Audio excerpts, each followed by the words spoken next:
축하중 부재의 축방향 변이 구하기 문제입니다. C3 타입입니다.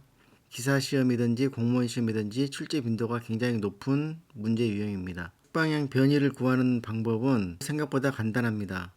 저런 응력은 A분의 P이고 또 응력을 구할 수 있는 방법은 탄성계수 곱하기 변형률이라는 것을 알고 있죠. 여기에서부터 탄성계수 곱하기 변형률은 L분의 델타 L. 지난 시간에도 설명을 했던 것처럼 이 두 개를 연결시켜 생각을 해보면 A분의 P는 L분의 2 델타 L. 여기에서 이 P가 축방향 하중이죠. 축방향 하중이 작용했을 때 이 델타 L을 구하고 싶은 겁니다. 늘어나는 길이를. 여기에서부터 델타 L은 2A분의 PL이다. 여러분들이 알고 있는 식이죠. 축방향 변이를 구하는 데 있어서 여러분들이 주의 깊게 이해를 하고 있어야 되는 부분이 이 P를 구하는 문제입니다. P.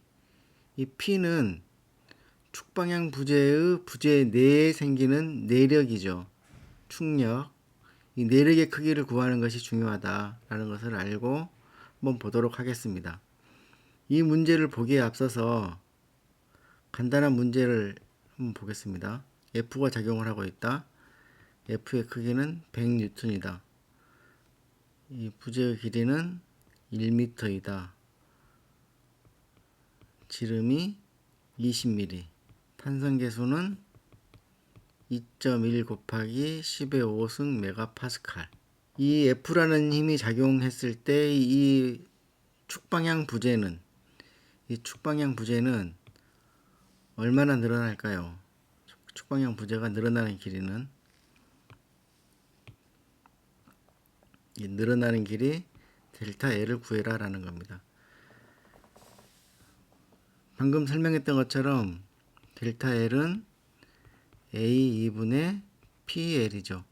이 P는 외력 F가 발생시키는 부재 내에 생기는 힘, 이 P 내력입니다. 이 P를 구하는 방법은 P는 내력이기 때문에 내력을 구할 때는 부분 구조물의 힘의 평형 법칙을 적용해야 되죠. 부분 구조물에 있어서 힘의 평형 조건을 고려해야 된다. 외력을 구할 때는 전체 구조물에 있어서, 반력을 구할 때는 전체 구조물로 힘의 평형 조건을 적용시켜야 되고, 내력을 구할 때는 부분 구조물의 힘의 평형 조건을 적용시켜야 된다. 부분 구조물의 힘의 평형 조건이라는 것은 임의의 위치를 절단시켰을 때 가상으로 이 내에 존재해야 되는 힘을 얘기하는 것이죠. 가상으로 절단을 시켜보면 어느 위치든지 관계없습니다. 얘가 100N. 이 부분 구조물이 힘의 평형을 이루고 있으려면 부재의 내부에는 힘의 크기는 같고 방향이 반대인 100N이 존재해야 되는 거죠. 이 100N의 힘은 이 부분 구조물을 잡아당기면서 신장시키려고 하기 때문에 늘어뜨리는 플러스 델타 L을 발생시킵니다. 그래서 인장력이죠. 그래서 델타 L은 A 4분의 파이 D의 제곱 2가 2.1 곱하기 10의 5승 메가파스칼이 뉴턴 퍼 밀리미터의 제곱으로 환산이 되는 것이죠. 다음에 P는 100N, L은 1m니까 1000mm. 환산하면 값이 계산이 되겠죠. 이런 문제는 내력 P를 구하는 게 비교적 간단합니다. 이제 C301번, 01번 문제를 한번 보도록 하겠습니다. 문제는 A, B 구간과 BC 구간에 존재하는 내력의 크기가 다르다는 겁니다. 전체 구조물의 힘의 평형을 이용하면 반력의 크기를 구할 수 있죠. 반력의 크기는 X방향의 힘의 합력은 0이다. 수평 방향의 힘의 합력은 0이다를 생각을 해보면 오른쪽으로 가는 힘이 4P이기 때문에 반력의 크기는 4P가 되어야 하고 방향은 왼쪽으로 가야 되겠죠. 힘의 평형 조건에 의해서. 그러면 이러한 문제는 델타 L은 전체 구조물의 늘어난 길이는 변화된 길이는 구간별로 다르기 때문에 A, B, C, E, B, C, P, B, C, L, B, C 이렇게 쓸 수 있겠죠.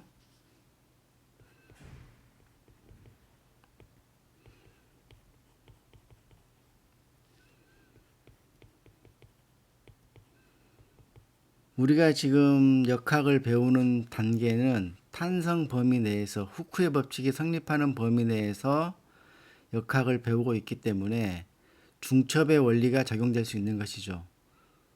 즉 각각의 힘이 발생시키는 변이량을 계산한 이후에 단순하게 더해줘도 그 두 개의 힘이 동시에 작용했을 때와 같은 결과값을 갖게 되는 것이죠. 중첩의 원리를 적용할 수 있다. 탄성 범위 내에서는. 그래서 전체 구조물의 이 AC, ABC로 구성된 전체 구조물의 늘어난 양을 구하고 싶을 때는 각각의 구간에 발생되는 변이량을 계산한 다음에 이 둘을 더해주면 전체의 변화량을 알 수 있다라는 것입니다. 얘가 델타 BC가 되는 것이고 얘가 델타 AB가 되는 것이죠. 각 구간에 발생되는 변화량을 계산한 이후에 더해주면 된다. 전체 전 구간에 단면적인 변화가 없기 때문에 ABC의 크기는 AAB와 같고 탄성계에서도 변화가 없죠. 재질에도 변화가 없기 때문에 EBC는 EAB와 같고 그렇다면 문제가 되는 것은 LBC, LAB, PBC, PAB가 되는 거네요. 간단히 정리를 해보겠습니다. 그냥 A2로 쓸 수 있겠죠. LBC는 4분의 3L, 4분의 3L, LAB는 4분의 L, PBC는 얼마일까요? PBC를 구할 때는 여러 가지 방법들이 있지만 여러분들이 실수하지 않고 구할 수 있는 방법은 BC 구간 내에 존재하는 내력이기 때문에 이 BC 구간을 절단시키는 것이죠. 그렇게 하면 이런 모양이 되겠죠. EP 그러면 PBC의 크기는 바로 구할 수 있죠. PBC는 EP가 되는 것이고 얘는 인장력이 되는 것이죠. 왜냐하면 이 절단된 부재를 잡아 늘리려고 신장시키려고 하는 힘이기 때문에. 그러면 PAB의 크기는 얼마인가요? PAB면 AB 구간을 절단을 시킵니다. 그래서 절단을 시켜보면 이런 모양이 되는 것이죠. EP, EP. 그러면 이 부분 구조물이 평형을 이루게 되려면 4P가 있어야 평형이 이루어지는 것이죠. 이 4P는 인장력이죠. 이 부재를 잡아 늘리려고 하기 때문에 인장력입니다. 그래서 PAB의 크기는 4P이고 인장력이다. 이렇게 볼 수도 있습니다. 절단해서 이쪽을 방금 오른쪽을 봤죠. 왼쪽을 볼 수도 있습니다. 왼쪽을 보게 되면 우리가 시작할 때 구했던 반력의 크기가 얼마였냐면 4P죠. 4P. 그러면 절단을 시켜보면 얘가 이렇게 절단이 되고 왼쪽 부분을 사용하는 것이고 4P.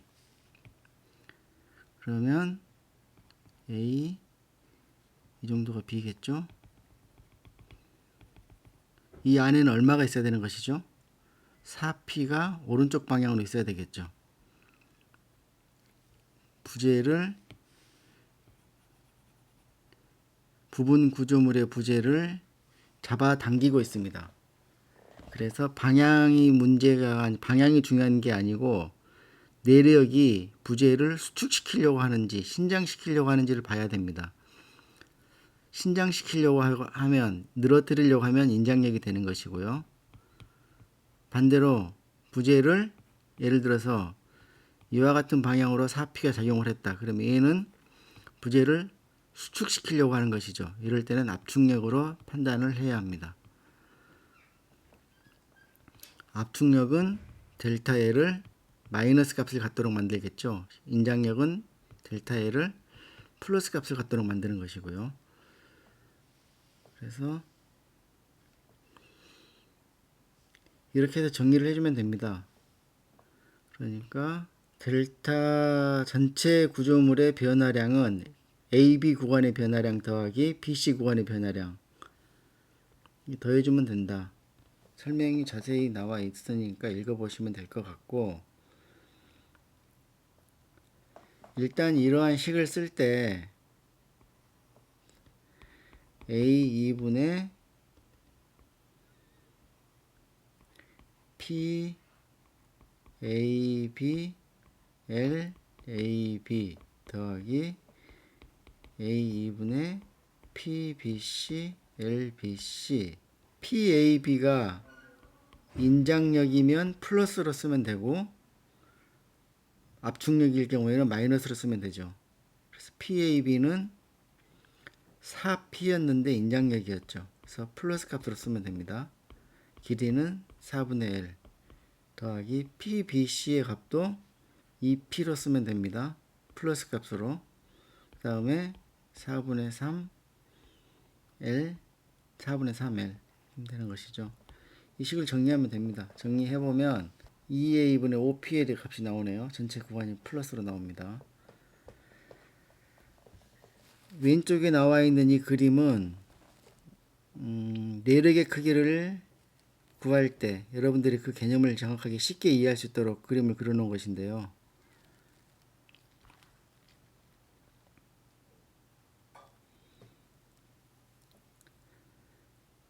이 스파이더맨의 몸무게가 700N이다라고 하면 이 줄 안에는 700N이 작용하고 있겠죠.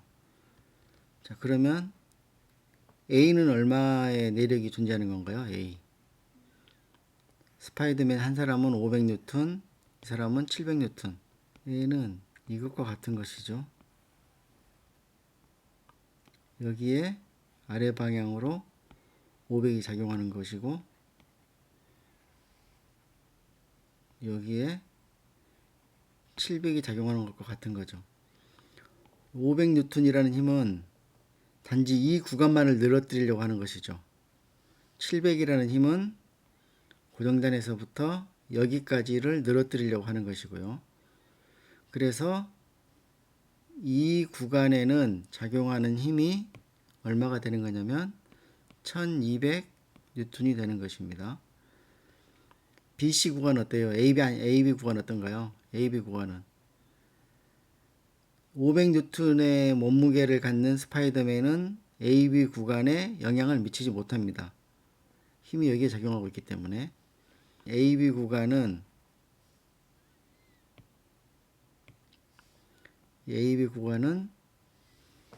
700N의 힘이 작용하는 것과 같고요. 마지막으로 BC 구간은 전혀 늘어나지 않는다. 아무런 힘의 길이의 변화가 발생하지 않는다. 이 부분은 길이의 변화가 발생하지 않는다. 다시 한번 정리를 해보시기 바랍니다. 고정점에서부터 A까지 구간에는 얼마냐? 500 더하기 700의 힘을 받는다. A에서 BC까지 A에서 B 구간에는 500N은 영향을 미치지 못한다. 당연히 그렇겠죠. 사람이 이렇게 매달려 있으면 줄은 이 위쪽 부분만 늘어나는 것이고 이 부분은 변화가 없죠. 이 부분은 늘어난다. 500이라는 힘은 AB 구간을 늘어뜨리지 못한다. 700이 영향을 미치는 구간은 여기서부터 여기까지. 500이 영향을 미치는 구간은 여기서부터 여기까지. 이렇게 되는 것이죠. BC 구간은 길이의 변화가 없다. 여러분들이 종종 혼란스러워하는 이유가 힘이 이렇게 그려져 있기 때문에 그런 것 같아요. 이렇게 그려져 있기 때문에 힘의 작용점이죠. 이게 작용점. 여기에서 힘을 작용시키면 윗방향은 늘어나고 밑으로는 변화가 없는 것다. 두 번째 문제 한번 보겠습니다. 한성계수 E와 단면적 A는 모두 일정할 때 C점과 D점에서 발생되는 변이를 구하여라. C점에서 발생되는 변이는 A, B 구간과 BC 구간에서 발생되는 변이를 더한 값이 되는 것이고요. D점에서 발생되는 변이는 A, B, B, C, CD 구간에서 발생되는 변이를 각각 더해주는 것과 같습니다. A, B 구간의 변이량 델타 AB, BC 구간의 변이량 델타 BC, CD 구간의 변이량 델타 CD를 각각 구해서 더해주기만 하면 되는 것이죠. 먼저 CD 구간의 변이량을 먼저 한번 보도록 하겠습니다. CD 구간의 변이량을 구하려면 CD 구간을 절단해서 그 안에 들어있는 내력 FCD의 크기를 구하는 것이죠. PCD의 크기를 구하는 것이 우선되어야 합니다. 그림에서 보는 것과 같이 PCD의 크기는 P와 같죠. 그리고 방향은 반대이니까 이 구간의 부재를 신장시키려고 한다. 그러면 PCD는 인장력이다 라는 것을 알 수 있겠죠. BC 구간 한번 볼까요? 여기가 B죠. BC. BC 구간의 내를 절단을 해서 보면 외력은 아래쪽으로 내려가는 거 P, 위쪽으로 올라가는 거 EP가 있습니다. 힘의 평형이 이루어지려면 위쪽으로 올라가는 힘이 EP고 내려가는 힘이 P이기 때문에 아래쪽으로 내려가는 힘이 되어야 하겠죠. 아래쪽으로 내려가는 힘, 그러니까 마이너스 P가 되어야 한다는 얘기입니다. 이 PBC의 마이너스 P. 다시 한번 정리를 해보면 P, EP, 그 다음에 여기를 좀 절단한 것이죠. 위쪽은 여기를 절단한 것이죠. 그러면 이 부분만 보고 생각을 해야 됩니다. 아래쪽으로 내려가는 거 P, 위쪽으로 올라가는 거 EP.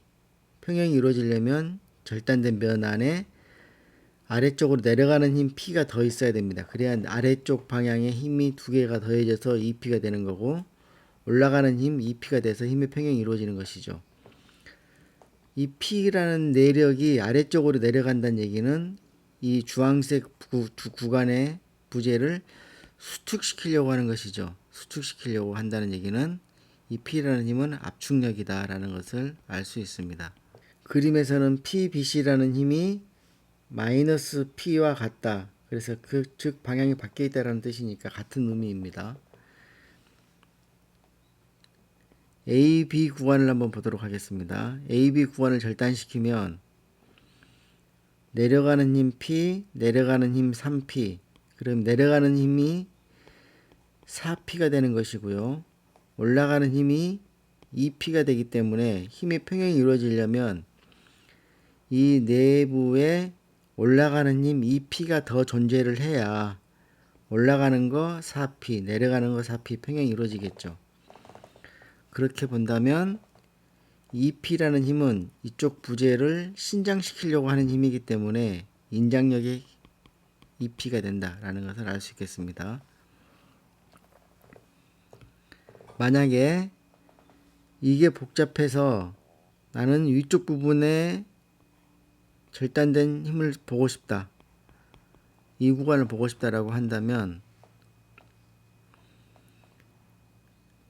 발력을 먼저 계산을 해야 됩니다.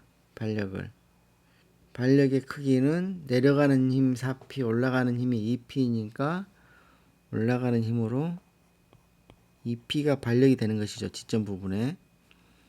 그러면 이 부재의 내부에 생기는 힘은 평형이 이루어지려면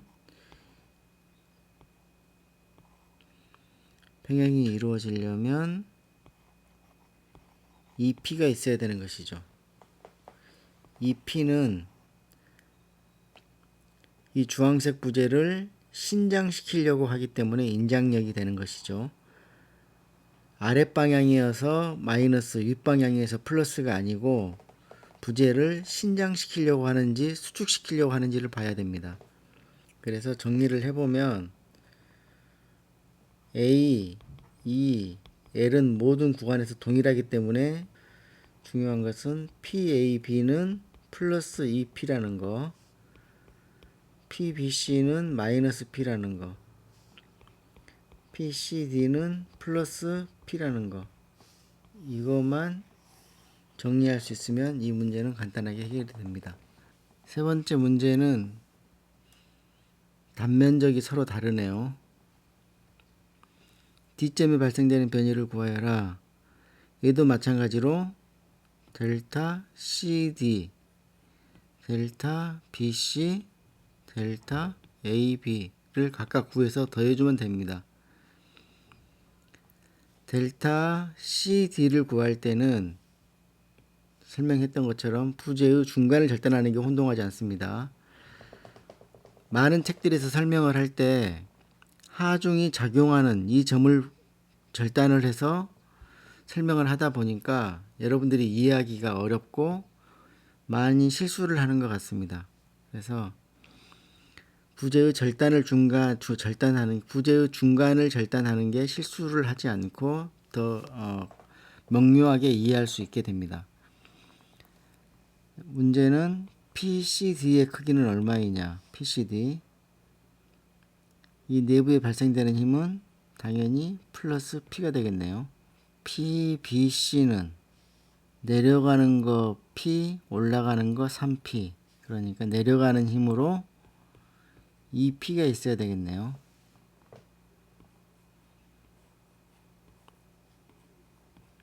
P, 3P. 내려가는 힘으로 2P가 있어야 내려가는 거 2P 더하기 P, 3P가 되는 거고 올라가는 힘 3P 평형이 이루어지겠죠. 내려간다라는 얘기는 이 부재를 수축시키려고 하기 때문에 마이너스 2P가 되는 겁니다. 볼까요? P, A, B는 어떻게 됩니까?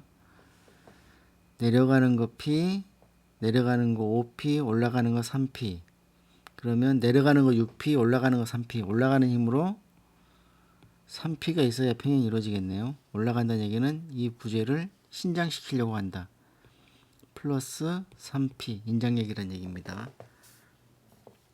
그래서 전체 델타 D를 계산을 해보면 델타 D는 첫 번째 델타 AB는 면적이 3배이니까 3AE에 3P에 L, 부재의 길이는 전부 동일하다 그랬습니다. L로 더하기 2AE에 마이너스 2P에 L 이렇게 되겠죠. 더하기 A에 PL 이렇게 됩니다. 계산하면 되겠죠. 책의 아래 부분에는 그림이 자세하게 설명이 되어 있기 때문에 여러분들이 참고해 보시면 이해하는 데 많은 도움이 될 것이라고 생각합니다. 이것으로 설명을 마치도록 하겠습니다.